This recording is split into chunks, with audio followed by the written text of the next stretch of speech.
The girl came to a civil service interview. They laughed until she answered.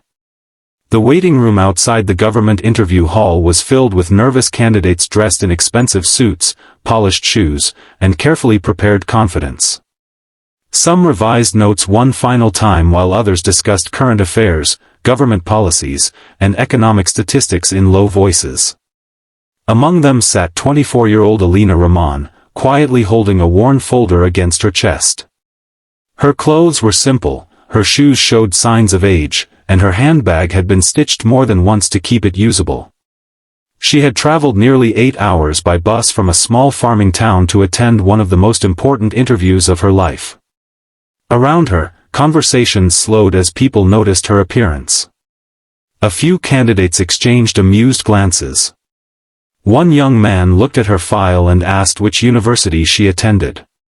When she mentioned a small regional college, the smile on his face changed immediately. Another candidate asked if this was her first time visiting the capital city. When she nodded politely, quiet laughter spread among the group.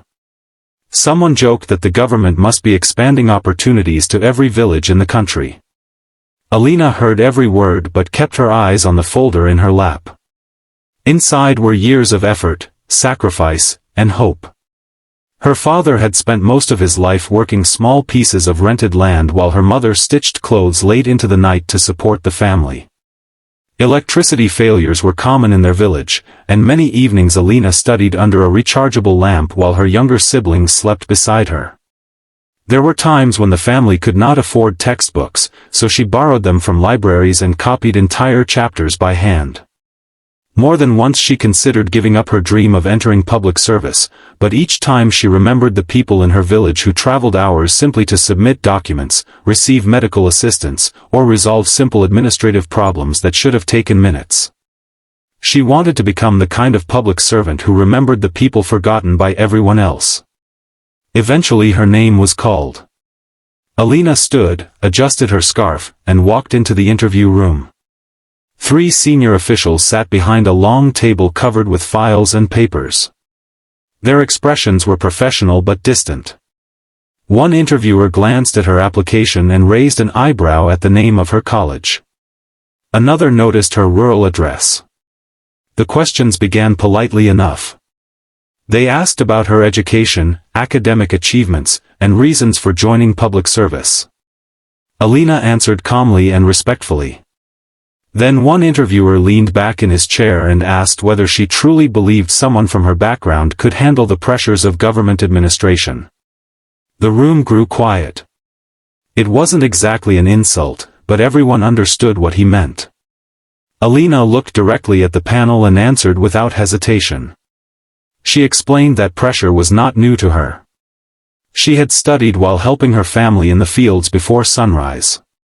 She had prepared for competitive exams while tutoring local children in the evenings to pay for study materials. She had traveled long distances for classes and examinations because opportunities rarely came to her village. Responsibility, sacrifice, and difficult decisions had always been part of her life. The interviewers exchanged quick glances. The tone of the room changed slightly. Then came the question that every candidate feared. One of the panel members asked what she would do if she discovered corruption inside her own department involving someone senior to her position. Several candidates earlier that day had reportedly given textbook answers about procedures and reporting channels. Alina paused briefly before speaking. She explained that laws and regulations were important, but courage was equally important. Systems only work when individuals choose integrity over convenience. She said corruption survives not only because some people commit it but because too many people decide silence is safer than honesty. The room became noticeably quieter. The panel members stopped writing notes and simply listened. Another interviewer asked what she believed was the biggest challenge facing public administration. Many candidates had apparently answered with technology, budgets, or infrastructure. Alina answered differently. She believed the biggest challenge was distance, not physical distance, but emotional distance between institutions and citizens. She explained that when people stopped feeling heard, trust disappears. When trust disappears, even good policies fail. Government offices should never make ordinary citizens feel small, invisible, or unwelcome.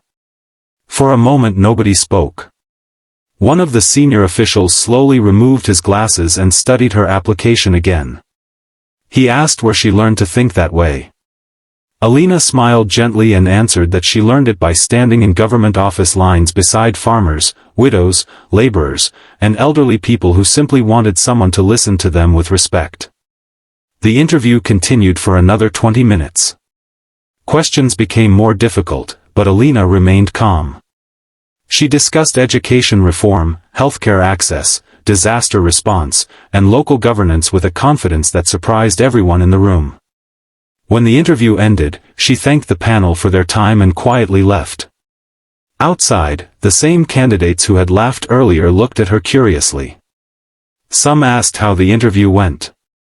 Alina simply smiled and wished them luck before finding a seat near the window. Several weeks later, official results were published nationwide. Thousands of applicants searched anxiously for their names. In a small village many miles from the capital, Alina's family gathered around a borrowed internet connection to check the list. Her name appeared near the very top. Tears filled her mother's eyes.